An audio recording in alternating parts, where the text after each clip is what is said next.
Eto na, parang Jukes. Tignan naman natin kung mapantayan ng pangatlong grupo ang ginawa ng El Caviteño Marching Band at ng sikat dance repertory. Tama, feel na ng grupong ito ang Kapaskuhan. Kaya naman mga ngaroling sila sa ating harapan. From Binondo, Manila, San Roque, Carolers, it's showtime! Sinira nung kanta binaboy mo. Hindi ikaw ang totoong Diyosa. You're fake. You're nothing but a second grade, trying hard, copycat. Basta kang trying hard, Diana. Mula ako sa grupo ng San Roque Carolers, kami po ay bumabati ng maligayang Pasko. At maligang bagong taon.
Pagkakagawa ng real lyrics. Sino nakaisip nung... Sino nag-compose niya?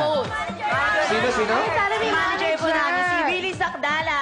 Ay, ang galing mo. Ang galing. Mga sikat na mga tugtog. Diba? Ginawa nilang Tagalog version. Diba? Ang iba. At saka, in fairness na effort nyo, maging terno-tenor hanggang sa sapatos. Oo, galing. Costume, A for effort. Galing. Tsaka ang ganda ng legs nito, isa. Ang ganda rin ang hair. Natutuwa ako. Ito na ngayon, tanungin natin si Kuya Kim kung natutuwa ba ang Madlang People! Okay! Natutuwa nga ating mga Madlang People dahil kakaibang uri ng caroling ang kanila nakita. Pero trivia muna tayo. Alam niyo ba na ang pag-celebrate ng Pasko ng December 25 ay pagano ang origin? Ang tawag dati sa pistang yan ay Natalis Sol Invicti o Birthday of the Sun. Dahil mga sinaunang Romano ay sumasamba sa araw. Mga Madlang People, ready na ba kayo? Ready na? Ready na ba? Okay! Score mo! Show mo! At eto talagang marami sa kanila nagbigay ng gis. Merong uno. Bo, may uno rito. Uno. Halika, lapit ka rito. Halika. Uno. Bakit naman na uno lang ang binigay mo score? Kasi po, maliit lang po ako eh. Ang cute yan. Kaya maliit din ang score mo. May talent ka ba? Opo, meron po. Hoy, ano talent mo? Pakita. Sayaw. Sayaw. Anong kanta gusto mo? Nobody. No. 5, 6, 7, 8. Okay. Ano, meron? 5, 6, 7, 8. DJ! Nobody, Go! nobody but you. I want nobody but you. Alright.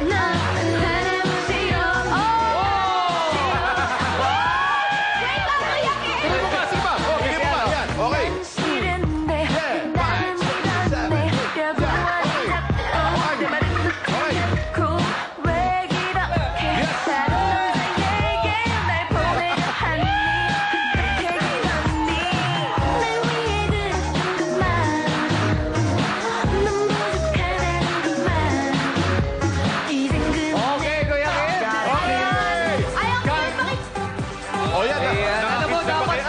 Si Kuya sumali dapat dito sa Showtime, di ba?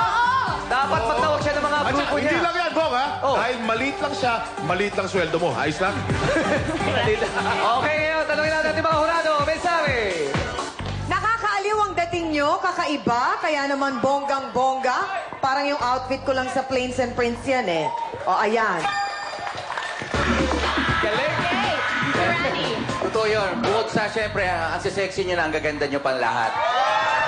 Nilahat ko na.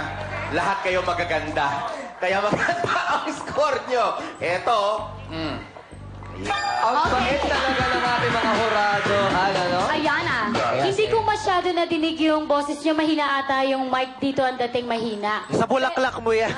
Sa bulaklak mo. Natatakpan yung tenga ko. Sapaw.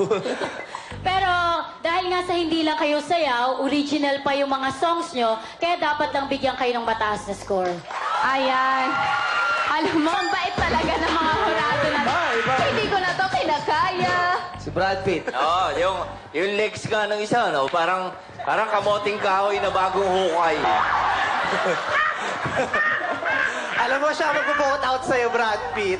Okay lang. Kamag-alak yung Madlang People, di mo alam, oh. Ayun, di bale, yun talaga tingin ko eh.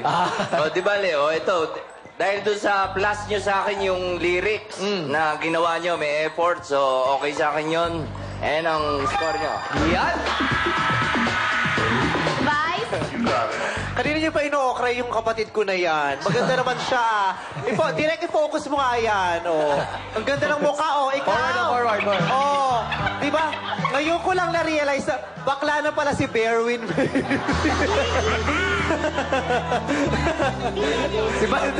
meron daw iba. Sino? Bayani yan. Si Bayani daw. Binukayo! At saka, ito si Brad Pitt, in-okray yung legs. Ang ganda nga ng legsing mo. Huwag ka magtago, ipakita mo. Di ba? Dapat proud ka. Ano ka ba? Asset mo yan, ano? Tingnan mo. Ang katawan, oso, ang legs, Dalmatian.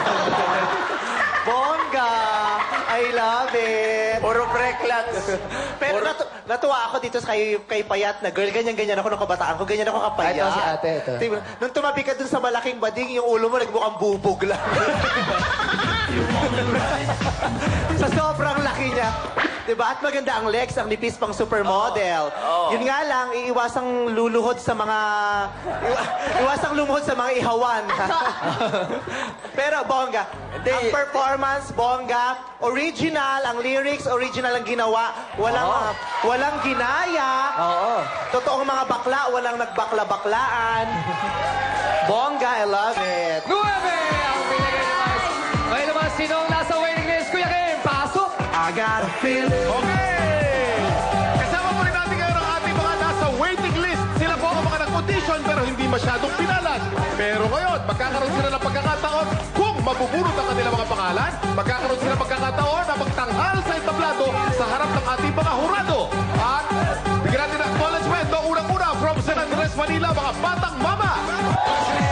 At from Payatas, Quezon City, Dan Tyler. From Santolan, Pasig, Silence Explode! Tandaan po natin kung mabunot ang ating pangalan, magkakaroon tayo ng pagkakataon na panalo ng 50,000 pesos! Jukes and ready! Bunot na! Maraming Kuya Kim. Bunot for the day!